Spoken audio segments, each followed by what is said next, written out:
जावेद मोहम्मद साहब, जिनको क़ैद कर लिया गया है इलाहाबाद में और आज तक छोड़ा नहीं गया है, उनके ख़िलाफ़ जो मुकदमे लगाए गए हैं वो फ़र्ज़ी हैं। इस मुल्क में जो जमहूरियत ख़त्म की जा रही है, लोगों की बोलने की आज़ादी छीनी जा रही है। हम अगर ये चाहते हैं कि इस मुल्क में बेरोज़गारी ख़त्म हो तो धरना देंगे, प्रदर्शन करेंगे। पुलिस रोकेगी लेकिन हम धरना देंगे और मानेंगे नहीं। अपने वोट बढ़ाए जाएं, इसलिए भी मुसलमानों को परेशान किया जा रहा है। कांग्रेस के वक्त में भी ये आवाज़ उठा करती थी, एक साथ सिविल कोड बनाया जाए, यूनिफॉर्म सिविल कोड बनाने की कोशिश कांग्रेस में भी होती रही। मुसलमानों को उकसाने की कोशिश है कि मुसलमान जज्बात में आकर के कुछ गलत रास्ते पर चले और उनको जेलों में डाला जाए।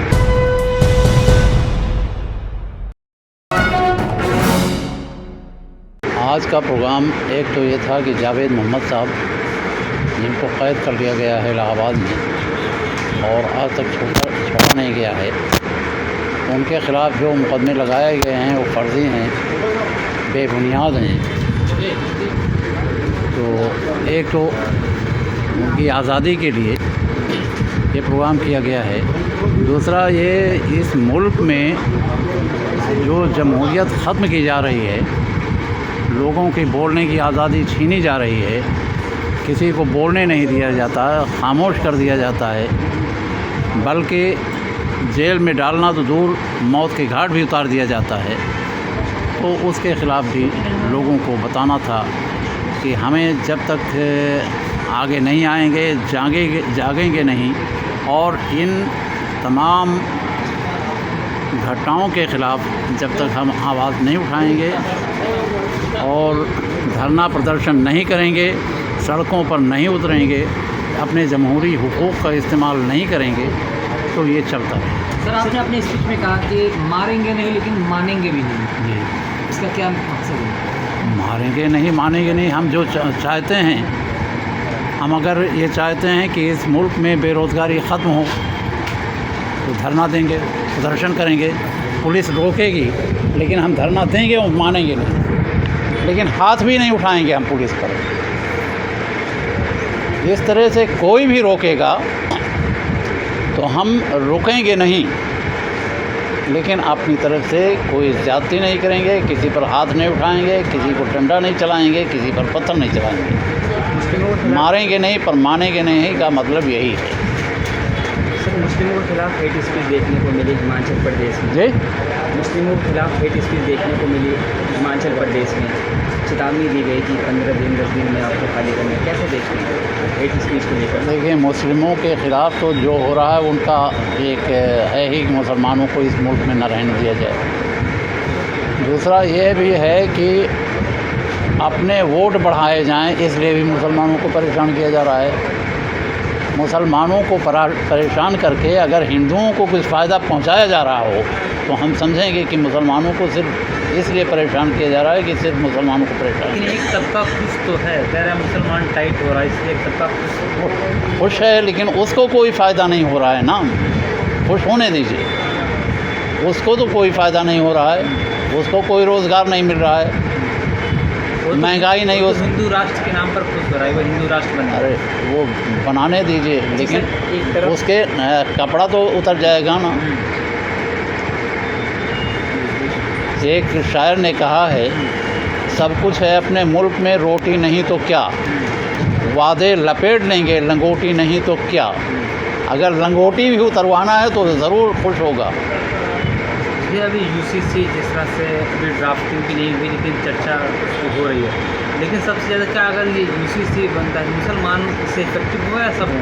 देखिए, ये चर्चा आज से नहीं हो रही है, ये चर्चा आज़ादी के बाद से ही शुरू हुई है, जब से कॉन्स्टिट्यूशन बना है। कॉन्स्टिट्यूशन में जो एक नीति निर्देशक तत्व हैं उसी में दिया गया है, लेकिन वो माना जाए ये ज़रूरी नहीं है, उसको लागू किया जाए ज़रूरी नहीं है। कांग्रेस के वक्त में भी ये आवाज़ उठा करती थी, एक साथ सिविल कोड बनाया जाए, यूनिफॉर्म सिविल कोड बनाने की कोशिश कांग्रेस में भी होती रही। इससे दिक्कत सिर्फ मुसलमानों को है क्या? क्योंकि आवाज़ सिर्फ मुसलमान ही आज़ाद करते हैं। मुसलमान बेवकूफ़ है। मैंने कहा जज्बात का इस्तेमाल, जज्बात में आकर के सब करता है ना, अक्ल का इस्तेमाल नहीं करता। अगर हम जज्बात में आकर के कुछ भी करेंगे तो नुकसान में रहेंगे। लाजिम है दिल के पास रहे पासबान अक्ल, अक्ल को पासबान बनाना ज़रूरी है। अगर अक्ल को पासबान बना करके दिल पर नहीं रखेंगे तो नुकसान उठाएंगे। बीजेपी सरकार एक तरफ यूपी में पसमानदा मुस्लिमों को जोड़ने की कोशिश कर रही है, दूसरी तरफ घर पे नमाज़ पढ़ने पर FIR दर्ज हुई, तो कैसे देखते हैं लोग? घर पे किसके घर पर? अपने घर में। बकरीद में नमाज़ पढ़े गए थे समूह में, उस पर FIR दर्ज हुई। अब FIR कर रहे हैं तो वो तो गलत है, क्योंकि हमें तो पूजा का हक़ है। हम जिस आस्था को मानते हैं हमें उस पर आचरण करने का अधिकार है। अगर हम नमाज़ पढ़ते हैं तो नमाज़ पढ़ने का हक़ है हमें। हम पूजा करते हैं तो हमें पूजा करने का हक़ है। ये तो संविधान ने हमें अधिकार दिया है। अगर हमें इससे वंचित किया जाता है तो इसका मतलब कि गलत है, कानून के ख़िलाफ़ है। एक लास्ट है, अभी हाल ही फिलहाल में आपको यूपी पुलिस डिटेन करती है, वो क्या बात है? मुझे लेकर के गई थी सिर्फ़ इसलिए कि शोएब जैसे लोगों को अगर गिरफ़्तार किया जा सकता है तो आम नौजवानों को क्यों नहीं गिरफ़्तार किया जा सकता। उनके अंदर डर पैदा करने के लिए मुझे उठाया गया था और इसके अलावा कोई मकसद नहीं था। छोड़ दिया कि इसलिए कि जो है मेरे ख़िलाफ़ कोई इल्ज़ाम था नहीं, छोड़ दिया गया। लेकिन डराना मकसद था और इसके अलावा कुछ नहीं। मुझे डराना नहीं मकसद था, डराना मकसद था दूसरे लोगों को। मुझसे सवाल भी किया गया कि रिहाई मंच को ख़त्म क्यों नहीं कर देते। मैंने कहा मैं इस उम्र को पहुंच गया हूं कि ख़ुद ख़त्म हो जाऊं तो रिहाई मंच में क्या ख़त्म करूंगा। ये तो वक्त बताएगा रिहाई मंच कब चलेगा, कब तक ख़त्म होगा। दूसरा सवाल इसी तरह से और भी कई एक सवाल किए गए, लेकिन हर सवाल का मैंने जवाब दिया। ये नहीं कि मैं खामोश रहा और मुंह बंद करके बैठा रहा।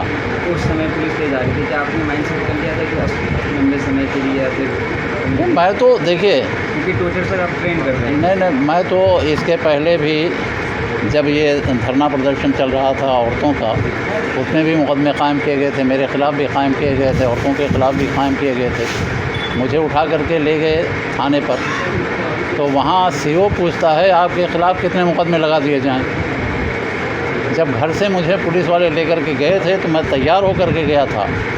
मार्च का महीना था, गर्म चादर रख ली थी, टूथब्रश रख लिया था और कुर्ता पजामा पहन करके सदरी भी पहन लिया था ऊपर से। तो इस तरह से मैं जेल जाने के लिए तैयार होकर के गया। और फिर